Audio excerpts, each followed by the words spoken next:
طب نبی آقا دو جہاں جناب محمد رسول اللہ صلی اللہ علیہ وآلہ وسلم کا طریقہ علاج، یعنی کہ ان کا لائف سٹائل، ان کا رول ماڈل، ان کے رہنے کا طریقہ، ان کا اٹھنا اور بیٹھنا، ان کا کھانا اور پینا،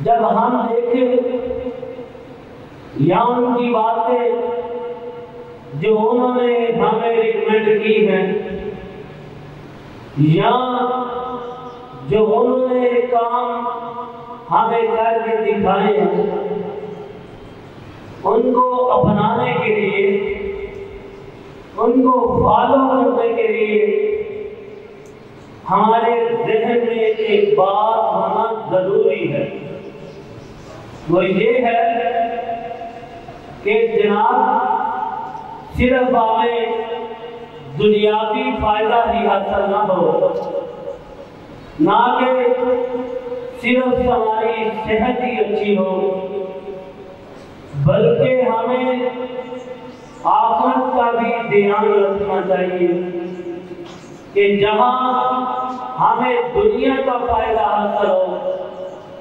جہاں ہماری صحت اچھی ہو، جہاں ہم دنیا کے بہت سارے طریقوں سے آگے گزر جائیں، ان کا طریقہ اپنانے پر ایسے ہی ہم اپنی آخرت کو بھی یاد رکھیں۔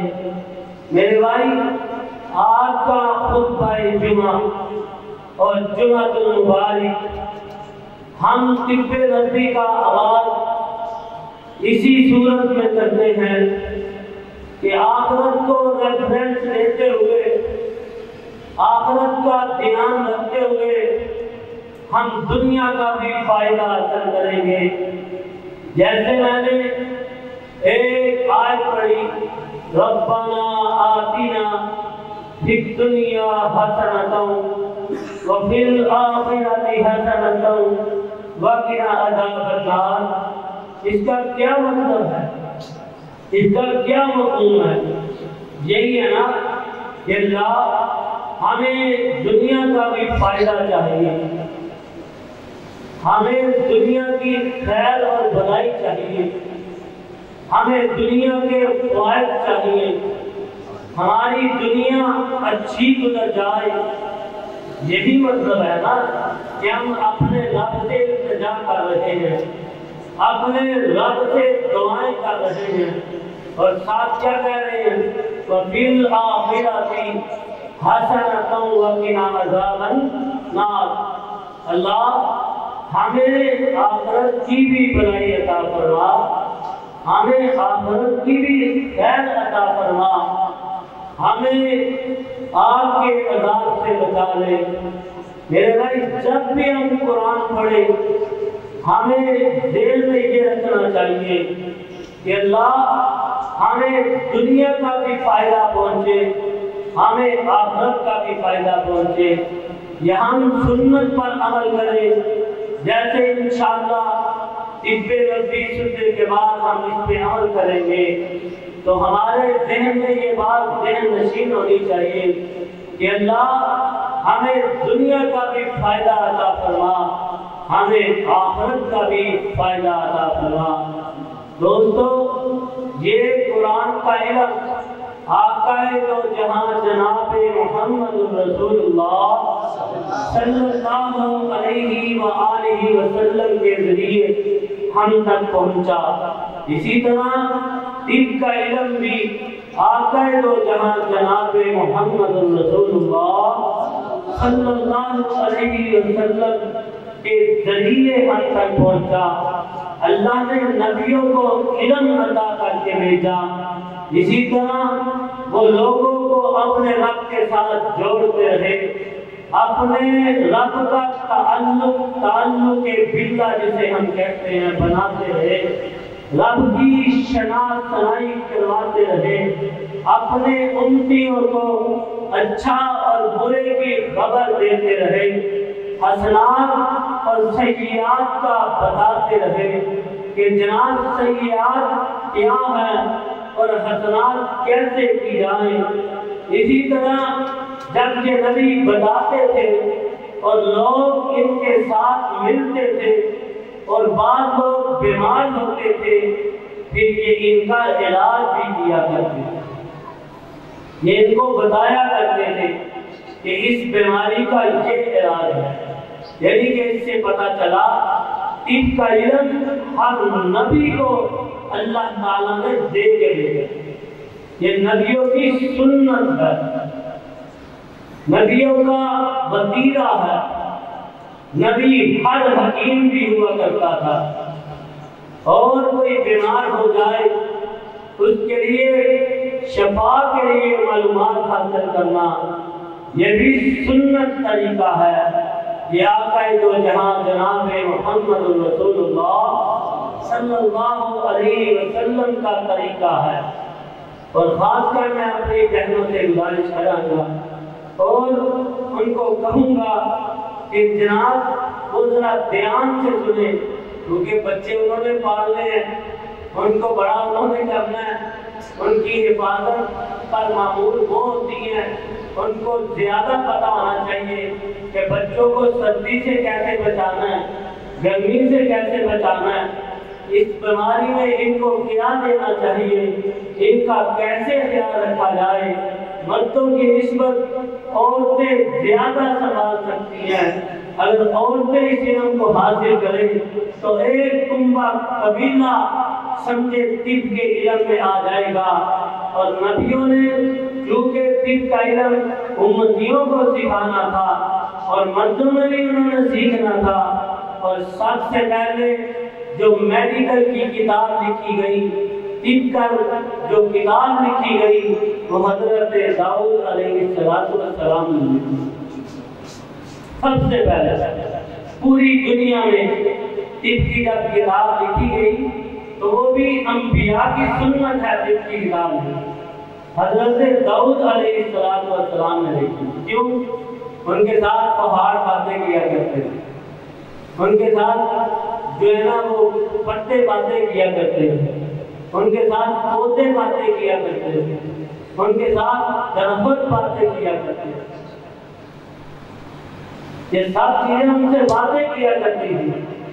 تو جب باتیں کیا کرتی تھی تو وہ ان سے علم حاصل کرتے تھے، حتیٰ کہ ہوائیں باتیں کیا کرتی تھی اور بتاتی تھی کہ اگر مشرق سے مغرب کی طرف چلے تو یہ بیماری پیدا ہوتی ہے، اگر جنوب سے شمال کی طرف چلے تو یہ بیماری پیدا ہوتی ہے۔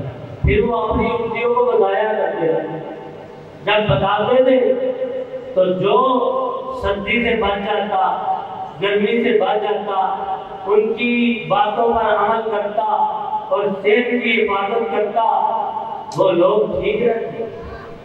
جو نہیں کرتا تھا تو وہ جو ہے نا بیمار ہو جاتا تھا۔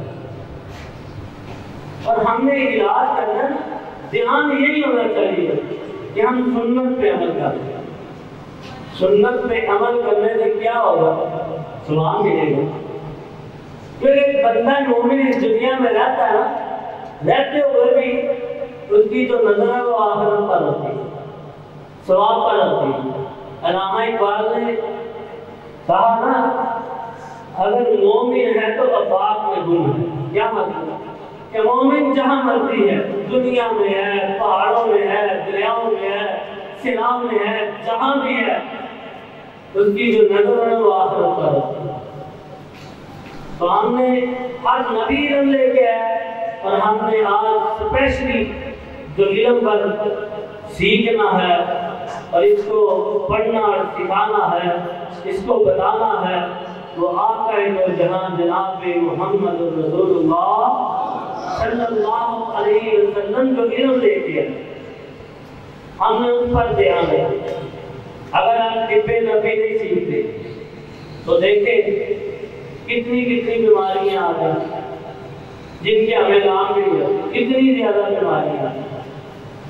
یعنی کہ روزانہ نیا نام سننے کو ملتا ہے. جی آج کیا آ گیا؟ جی ڈینگی آ گیا. اس سے آگے کیا جی آ گیا؟ انفلوئنزا آ گیا. اس سے آگے کیا آ گیا؟ جی اب فائلنس ہو گیا. اس سے آگے کیا آ گیا؟ جی اب ہیپاٹائٹس ہو گیا. اب اس سے آگے کیا آ گیا؟ لیور سروسس ہو گیا. اب اس سے آگے پہلے کبھی بیماری سنی نہیں سنی. یعنی کہ آج جتنی بیماری ہیں اور جتنے ہاسپٹل ہیں، اس سے پہلے نہ اتنے ہاسپٹل موجود تھے نہ اتنی بیماریاں موجود ہی نہیں تھی. وبائیں آتی تھی، یہ نہیں وبائیں نہیں آتی تھی، اور بار تو زیادہ وبائیں آنے سے کافی علاقوں کو گھیر دیا کرتی ہے. لیکن ٹھیک ہو جاتے تھے. یہ وائرس، یہ چھوٹی موٹی بیماری کا نا وہ گھر میں علاج کر دیا کرتے ہیں. ان کو کسی انسان کے پاس جانے کی ضرورت نہیں ہوتی. ان کو کسی طبیب کے پاس جانے کی ضرورت ہی نہیں ہوتی تھی. بس وہ تیسرے غلطی پر عمل کرتے جاتے تھے، بیماریوں سے بچتے تھے. آج ویکسین موجود ہے نا، بلکہ ڈیڑھ تحفے میں آتے ہیں. یہ کافر کتنا بڑا کر رہا ہے، تحفے میں آنے پڑے. اور کیا ہو رہا ہے جناب؟ ہاسپٹل الگ وارڈ بن چکے ہیں. کیا ہے جی؟ یہ وبائیت کرونا کی پوری تاریخ پڑھ کے دیکھو. جب آپ پرانے وقت کی بات کرتے ہیں کہ لوگوں کو پرانا وقت تھا، یہ جدید میڈیکل سائنس ہے، تو پوری تاریخ پڑھ کے دیکھو اتنی لمبی وبا کبھی بھی کسی علاقے میں نہیں آئی.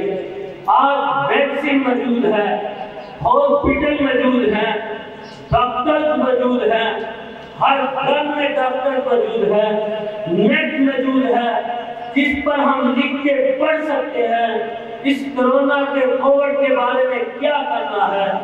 پھر بھی جناب وبا چوتھی لہر کی طرف جا رہی ہے. کیوں جا رہی ہے؟ ہم نے طب نبوی کو چھوڑ دی. ہم نے آقا دو جہاں جناب محمد رسول اللہ صلی اللہ علیہ وسلم کا دین اسلام چھوڑ پرانا کہہ کے چھوڑ.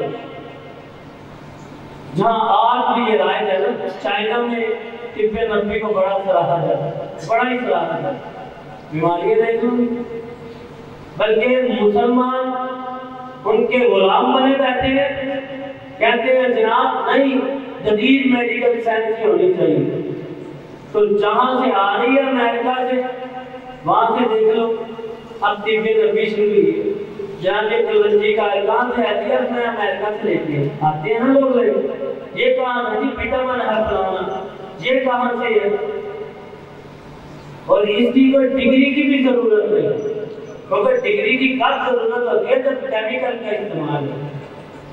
جب ہم نے کسی کو ڈوز دینی ہو، یا آپ نے فجر سے بعد کھانی، یا آپ نے مغرب کے بعد کھانی ہے، 0.5 mg کھانی ہے، یہ 2 یورک 10 mg کھانی ہے، پھر ہمیں میڈیکل کی ضرورت ہے. لیکن اس کے بارے میں پراپر علم ہونا چاہیے. اور کیمیکل نقصان بھی دیتے ہیں. آقا دو جہاں جناب محمد رسول اللہ صلی اللہ علیہ وسلم کا طریقہ علاج نیچرل، اس کے گھر روزی بھی پابندی سے ہی آتی ہے. پابندی سے پڑھنے سے روزی بھی پابندی سے آتی ہے. ٹھیک ہے. اور ہم جیسے گیدرنگ میں بیٹھے ہوئے نماز پڑھنے سے پہلے وضو بھی تو کریں گے نا. تو وضو بھی جو ہے نا ایک طرح سے ہمارے بیماریوں کا علاج کرتے ہیں. ہم ایک سانس لیں، سب سانس لیں. اس طرح سے کیا ہو رہا ہے؟ ایک دوسرے کی طرف جا رہے ہیں، گیدرنگ میں جا رہے ہیں، ہم گھر میں بیٹھے ہوئے جاتے ہیں. تو جب ہم نے بسم اللہ پڑھی اور وضو شروع کیا ہاتھ سے، تو کیا ہوا؟ ہاتھ کی طرح سے. جب ہم کولی کی تو منہ کی طرف سے، ناک کی طرف سے بدن. جب ہم نے وضو کر چہرے کو صاف کیا، مسح کیا، بازو دھوئے، پاؤں دھوئے، سب طرح سے کیا ہو گیا؟ بلکہ وضو کرنے سے یہ ہمارا پہلا حصہ لگتا ہے، پہلا پوائنٹ. دوسرا پوائنٹ ہاتھ، اور تیسرا پوائنٹ پاؤں بنتے ہیں. یعنی کہ گویا کہ ہم نے غسل ہی کر لیا.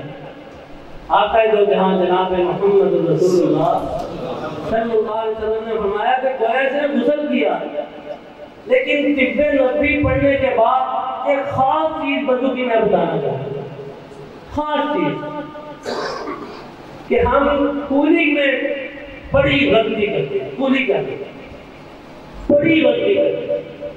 اگر کولی ہم صحیح کر دینا، صرف کولی کرنا، تو ہمیں گلے کی بیماری کبھی بھی نہ پیدا، ہمیں ناک کی بیماری کبھی بھی نہ پیدا ہو۔ ہم کیا کرتے ہیں، جلدی جلدی کولی کی پورا ادھر سے پورا اندر نہیں نہ پانی لے جلدی سے باہر سے ناک کو بڑی طرح دیا جیسے اوپر جماعت ہو رہی ہوتی ہے، ہمیں بھاگنا ہوتا ہے ذرا پٹے نہیں۔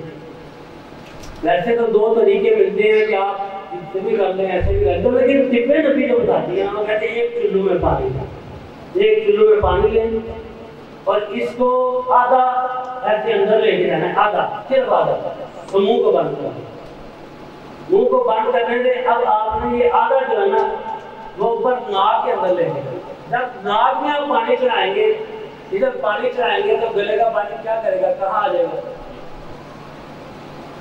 ادھر آ رہے ہوں گے نا، ادھر آ جائے گا نا پانی، ادھر پانی لانے سے اور ناک میں چڑھانے سے ایک تو فجر، خاص کر کے فجر میں کرنا چاہیے، جو شیطان ادھر بیٹھا ہوتا ہے وہ کیا ہو گیا۔ دوسرا جو ناک کا وضو جسے ہم سائنسز کہتے ہیں، ناک کا وضو وہ کبھی بھی پہنا نہیں، گلا خراب نہیں ہو، کبھی بھی گلا خراب نہیں۔ اور جو بچوں کے دودھ پڑ جاتے ہیں بڑوں کو کیا بولے، یہ بھی نہیں پیدا ہوتا، کبھی بھی پیدا نہیں ہوتا۔ یعنی کہ ہم ناک اور گلے کی بیماریوں سے محفوظ ہیں۔ اور دوسرا یہ چمکتے ہوئے جب ہاتھ لے کے، جب ہم بازو لے کے، منہ لے کے، تو قیامت کے دن آقا دو جہاں جناب محمد رسول اللہ صلی اللہ علیہ وسلم نے ہمیں کیسے پہچاننا ہے، چمکتے ہاتھوں سے پہچاننا، ان چمکتی چیزوں سے پہچاننا تو ہمیں پہچان لیں۔ اور تیسرا حضرت سلمان فارسی رضی اللہ تعالی کہتے ہیں آقا دو جہاں جناب محمد رسول اللہ صلی اللہ علیہ وسلم نے فرمایا تہجد کو لازم پکڑو، یہ پہلی لوگوں کے نیک لوگوں کا پڑھنے کا انداز ہے اور انبیاء کا طریقہ ہے۔ حالانکہ تہجد تم پر لازم نہیں کی گئی، پھر بھی تہجد کو لازم پکڑو۔ آقا دو جہاں جناب محمد رسول اللہ صلی اللہ علیہ وسلم فرماتے ہیں جو جان لے تہجد میں کتنا فائدہ ہے وہ اس کو لازم پکڑ لے۔ پہلا فائدہ بھی بتا دیا کہ یہ اللہ کے قریب ہونے کا سبب ہے، یہ اللہ کے قریب ہونے کا سبب ہے۔ اور دوسرا فرمایا کہ لوگوں اس کے ساتھ کا گناہ کا کفارہ ہے، ساتھ کا گناہ کے کفارہ ہے۔ اور تیسرا بتایا یہ سکون حاصل کرنے کی نماز۔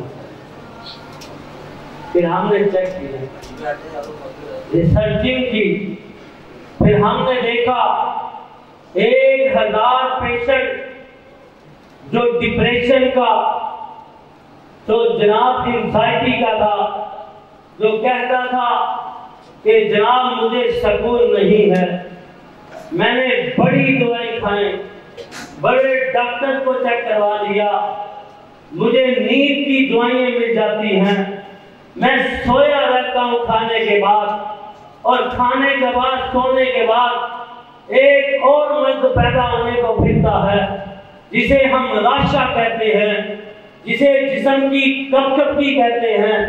دوائیاں کھانے سے یہ نقصان ہوا کہ میرا جسم کانپنا شروع ہو گیا، مجھے جب جس دوائیوں کا اثر ختم ہوتا ہے تو جناب مجھے خوف مزید بڑھ جاتا ہے۔ لیکن جب ریسرچنگ ہوئی 1000 پیشنٹ لیا گیا، اس کے 3 حصے کیے گئے، ایک کو کہا گیا تم نے لیٹ سونا ہے اور لیٹ اٹھنا ہے، دوسرے کو کہا گیا تم نے جلدی سونا ہے اور فجر کے وقت اٹھنا ہے، تیسرے گروہ کو کہا گیا تم نے جلدی سونا ہے اور تہجد کے وقت اٹھ کے تہجد کی نماز ادا کرنی ہے۔ جب یہ تینوں گروہ سامنے آئے تو جناب پہلا جو گروہ تھا جو لیٹ سوتا تھا اور لیٹ اٹھتا تھا، اس کی بیماریوں میں مزید اضافہ ہوتا چلا جا رہا تھا۔ دوسرا گروہ جو تھا جناب جسے کہا گیا آپ نے جلدی سونا ہے، فجر کے وقت اٹھنا ہے، اس کو کچھ افاقہ ہوا، اور بعض مریض جو کم ڈپریشن والے تھے وہ اس میں کچھ ٹھیک بھی ہو گئے، لیکن جناب جس کو کہا گیا آپ نے جلدی سونا ہے اور تہجد کے وقت اٹھنا ہے، ان سب کا ڈپریشن جا چکا ہے۔ نماز میں اتنی برکت ہے، نماز میں اتنا سکون ہے، نماز دل کو روشن کرتی ہے، نماز ہمیں جسم کو سکون دیتی ہے۔ یہ آقا دو جہاں جناب محمد رسول اللہ صلی اللہ علیہ وسلم کا طریقہ علاج ہے، جس پر آج لوگ ریسرچنگ کر رہے ہیں بڑی تیز، ان کی اداؤں پر ریسرچ ہو رہی ہے، ان کے اٹھنے اور بیٹھنے پر ریسرچ ہو رہی ہے۔ ایک وقت آئے گا انشاءاللہ یہ طب نبوی دوبارہ راج ہو کر ہے، کیونکہ فائدہ اسی میں ہے۔ یہ دوسری جو چیزیں جو آج دعائیں ہیں یہ تو پیشنٹ تیار کر رہے ہیں، آج ہاسپٹل کیا کر رہے ہیں؟ پیشنٹ تیار کر رہے ہیں۔ آج جو ہم غذائیں کھاتے ہیں کیا پیشنٹ تیار ہو رہے ہیں؟ جو ہم بھی کھاتے ہیں نا اس سے بھی پیشنٹ تیار ہو رہے ہیں۔ یہ دہی ہے، دودھ ہے، یہ فروزن، یہ جو گوشت لے کے آتے ہیں ہم، یہ جو چکن ہے جناب، گوشت جو ہم نے بڑا بڑا فریزر مالوں میں بڑے پڑے ہیں، یہ کیا چیز ہے؟ یہ ونگ مل رہے ہیں، کباب مل رہے ہیں بنے بنائے، پکی پکائی سبزیاں 3 ماہ پیک میں پک ہے جو نا پیک مل رہی ہیں ہمیں، یہ کیا ہے؟ یہ سب کے ساتھ پیشنٹ تیار ہو رہے ہیں۔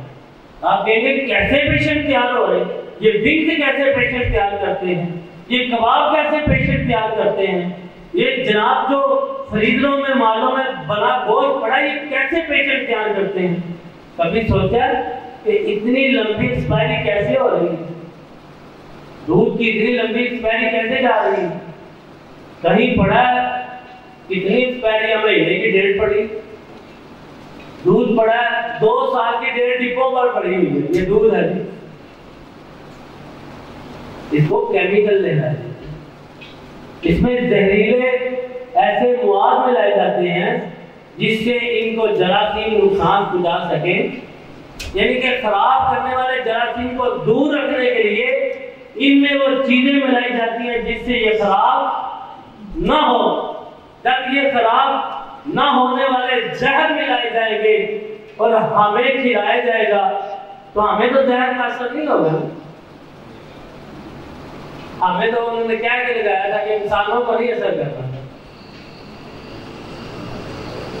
ہم بھی تو کچھ نہ کچھ مریں گے نا، ہمیں بھی تو کچھ نہ کچھ اثر ہوگا، ہم بھی تو بیمار ہوں گے، تو ہم پیشنٹ بن چکے،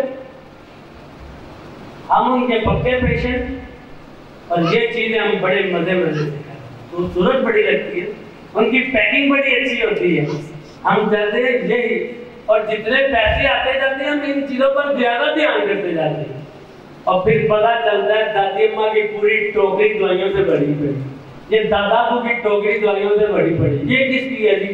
یہ شوگر کی دوائی ہے، بلڈ پریشر کی ہے، گردوں کی ہے جناب، ٹانگوں کی ہے، وٹامن ڈی بھی کم ہے، وٹامن سی بھی کم ہے، یہ سب کچھ کیسے ہوا؟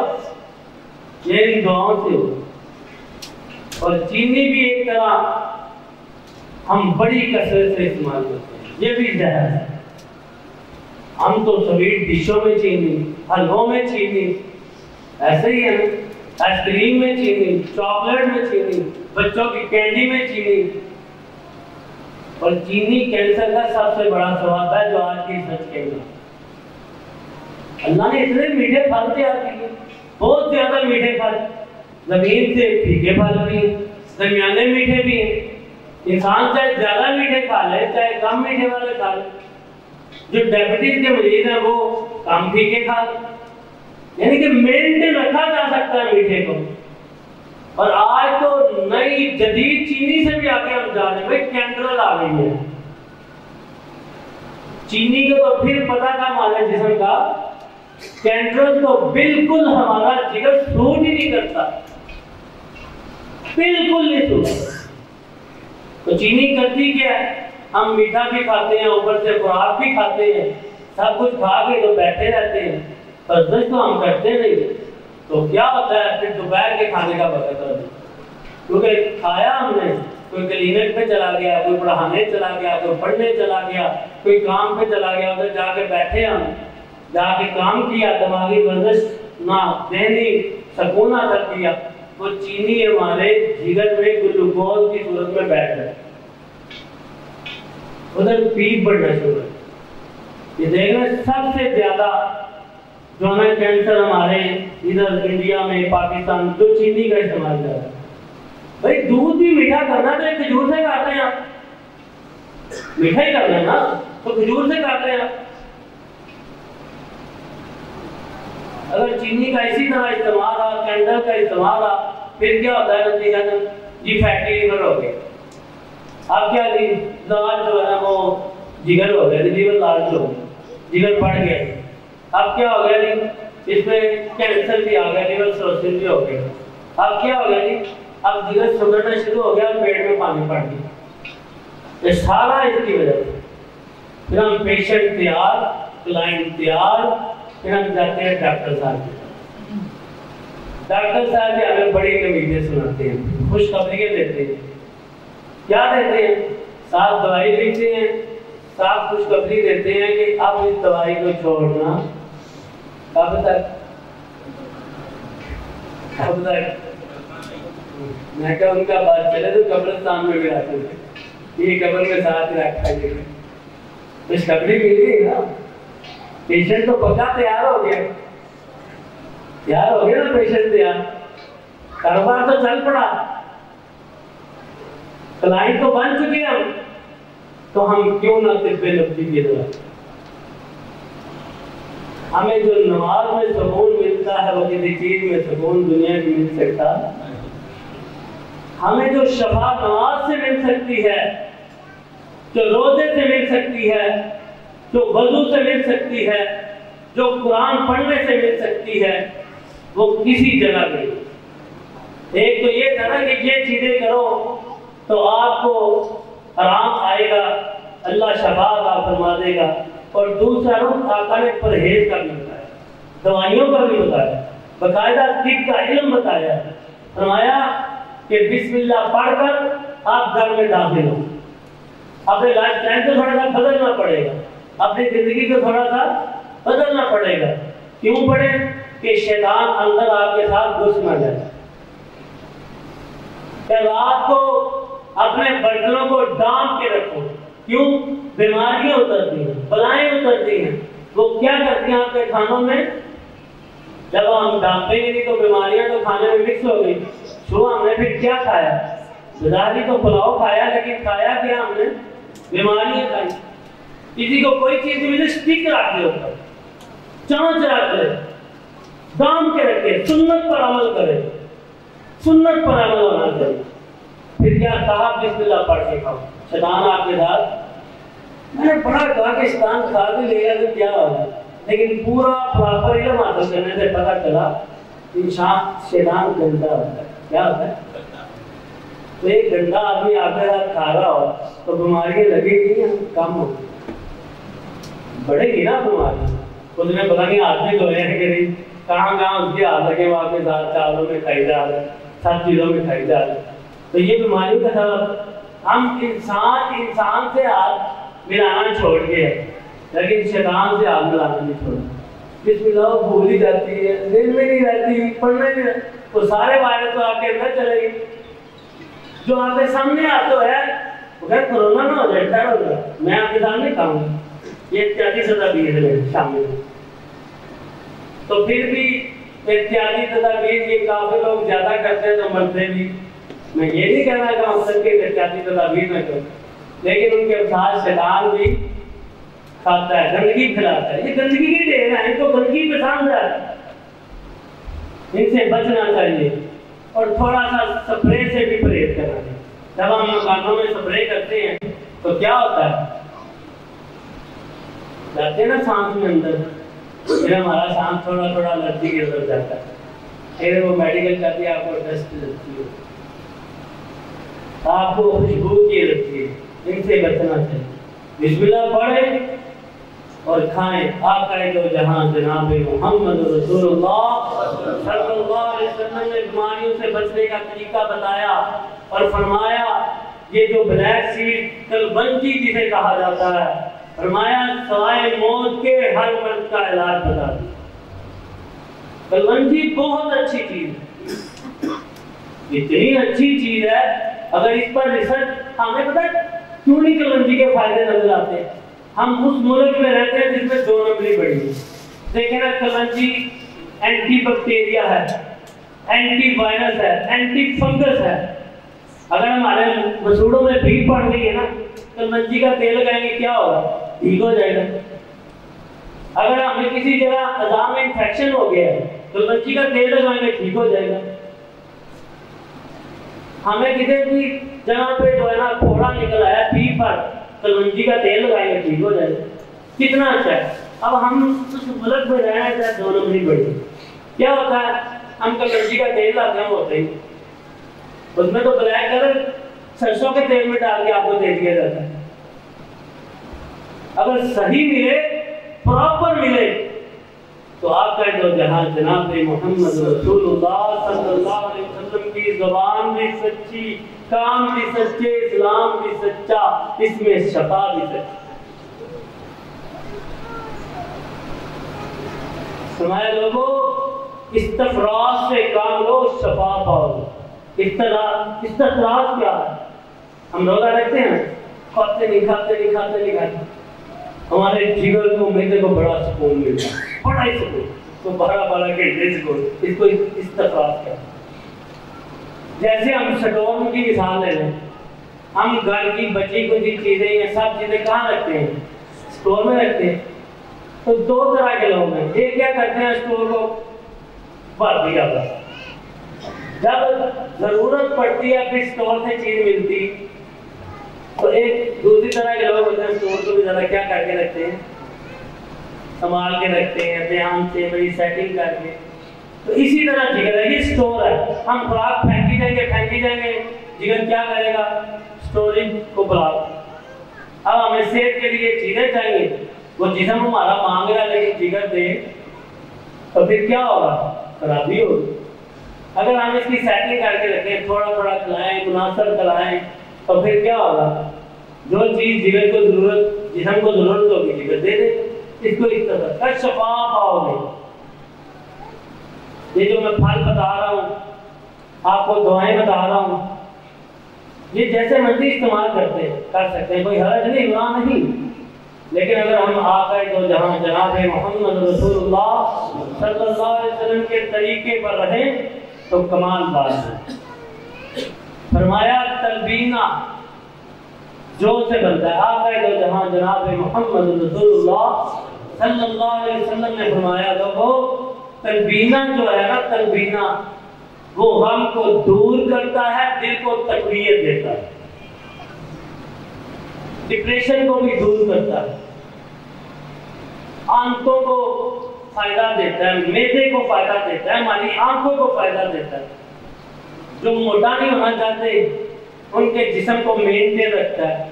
زیادہ نہ بھی کھایا جائے تو کیا ہوتا ہے، تلبینہ کھایا ہو تو یہ انرجی اندر سے بوجھ کرتا ہے، میٹابولزم بڑھاتا ہے، قوت مدافعتی نظام بڑھاتا ہے. تو ہم تلبینہ ہی کھائیں. اماں جی عائشہ رضی اللہ تعالیٰ عنہ نے فرمایا ہمیں جو بھی کوئی بیمار ہوتا نا ہم تلبینہ کھاتے ہیں. یعنی کہ کھجور کو پانی میں بوائل کر کے پانی میں دریا جو پکا لیتے، یہ تلبینہ. بعض لوگ شاید وہ تلبینہ ہی رہتا ہے، لیکن ملانے میں کوئی حرج نہیں ہے، ملانے میں حرج نہیں ہے. لیکن تلبینہ کی جو تعریف ہے کھجور کو پانی میں بوائل کریں اور اس پانی میں جو یا دلیا جو بوائل کرتے ہیں، یہ تلقین ہے۔ اما عائشہ رضی اللہ تعالیٰ عنہ نے فرمایا جو بھی بیمار ہوتا ہے ہم تلقینہ کی ہنڈیا کو کیا کرتے چلا دیتے، اگر اس نے بچنا ہوتا تو پھر تلقینہ سے ہی بچ جاتا، اگر نہ بچنا ہوتا تو پھر تو رب کی مرضی تھی، اگر بچنا ہوتا تو اس سے بچ جاتا۔ تلقینہ اتنی اچھی تھی۔ زمزم کے بارے میں انہوں نے پھر شہد کے بارے میں فرمایا، شہد سے معدہ کمی بہت زیادہ ٹھیک ہوتا ہے، اگر شہد کو زخموں پر لگایا جائے نا تو یہ اینٹی بیکٹیریل، یہ وائرس اینٹی وائرس ہے، اس کو پانی نہیں لگنے دینا، شہد کو لگائیں پانی نہیں لگنے دینا تو دیکھیں بچوں سے جلدی فائدہ ہوگا۔ لیکن ہو وہ شہد، یہ بھی ہے نا، ہو وہ کیا شہد بھی بن، یہ بڑی مصیبت ہے، ایسی چیز نہیں ملتی۔ شہد ہوگا تو کٹ پڑ گیا نا چھری کا، اگر آپ نے لگا لیا تو بہت زیادہ فائدہ ہوگا۔ یہ دیکھیں عام چیزیں ہیں لیکن فائدے کے لحاظ سے کمال، اگر یہ نیچرل ہمیں مل جائے۔ اور یہ جو ونیگر جسے ہم سرکہ کہتے ہیں، کسی کا پیٹ زیادہ کھا لیا، کسی کا ہضم نہیں ہو رہا، آدھا کپ پانی اور آدھا چمچ اس کو ڈالیں تو پیے، سارا ہمارا پیٹ نیچے چلے جائے گا، پیٹ کھانے سے پھر کھانے شروع کرنا، یعنی کہ پیٹ ہضم کر دے گا، ٹھیک ہے نا۔ یعنی کہ یہ جو چیزیں ہیں اس پر اگر مطالعہ کیا جائے تو یہ کیا ہے، ڈیٹاکس کرتی ہے انسان کو، یعنی کہ میٹابولزم فاسن مادے اخراج کرنے کے بعد یہ انسان کو بوسٹ کرتی ہے، میٹابولزم بڑھاتی ہے۔ یہ سب چیزیں جو عقائد و جہاں جناب محمد رسول اللہ صلی اللہ علیہ وسلم نے کلمنسی بتائی ہے، شہد بتایا ہے، زمزم بتایا ہے، یعنی کہ سرکہ بتایا ہے، حتیٰ کہ قسط البحری بتایا ہے۔ فرمایا قسط البحری جو استعمال کرتا ہے گردوں کی ساری بیماریوں سے شفا جاتا ہے۔ 7 بیماریوں تو گردوں کے ہمارے سامنے آتی ہیں، کیا جی سسٹ ہو گئی گردوں میں، اب کیا جی انفیکشن ہو گیا، اب پیشاب میں سمیل آنی شروع ہو گئی ہے، اب پیشاب کم ہو گیا جی، اب زیادہ ہو گیا جی، اب یو ٹی آئی ہو گیا، اس کو نالی میں پرابلم ہو گیا ہے، اب جناب کو خون آنا شروع ہو گیا ہے، گردوں سے ساتھ پروٹین بھی آنی شروع ہو گئی۔ قسط البحری جو استعمال کرتا ہے اس کا کیا ہوتا ہے، یہ گردوں کی بیماری سے شفا یا پا جائے۔ یہ تو میں نے کڈنی کا بتایا نا، ساتھ میں جو خون سے ریلیٹڈ ہے ان کو بھی شفا یا ہوا ہے۔ خون کے ریلیٹڈ کے علاوہ یہ جو دمہ ہمارا سانس چڑھتا ہے، پھیپھڑوں کے مسائل ہیں، یہ کمال چیز ہے اگر ہم اس کے لیے استعمال کیا جائے، یعنی کہ طب نبوی پاورفل، اگر گھروں کے لیے استعمال کیا جائے 3 دن میں گھر ٹھیک ہو جاتے ہیں، اگر یہ ہمیں صحیح مل جائے، شاید اور بالکل برابر مقدار میں استعمال کیا جائے، صبح دوپہر شام کو چڑھے 3 دن میں یہ ٹانسل ہمارا ٹھیک ہو جائے۔ اتنی پاورفل طب نبوی میں چیزیں ہیں، لیکن ہمیں نہ علم، نہ ہم سیکھتے ہیں، نہ اس کی طرف جانا چاہتے ہیں، ہم غلام بن چکے ہیں۔ حتیٰ کہ یہ غسل والے یہ جو نظام ہے، جو جراثیم یہ ہوتے ہیں نا، ان کو کل کرتی ہے۔ اللہ ہمیں طب نبوی پر عمل کرنے کی توفیق عطا فرمائے۔ ابھی لیکچر گھنٹے کا ہو لیکن ٹائم کم ہے، اللہ ہمیں اسی پر عمل کرنے کی توفیق عطا فرمائے۔ سبحان ربک رب العزۃ عما یصفون وسلام علی المرسلین والحمد للہ۔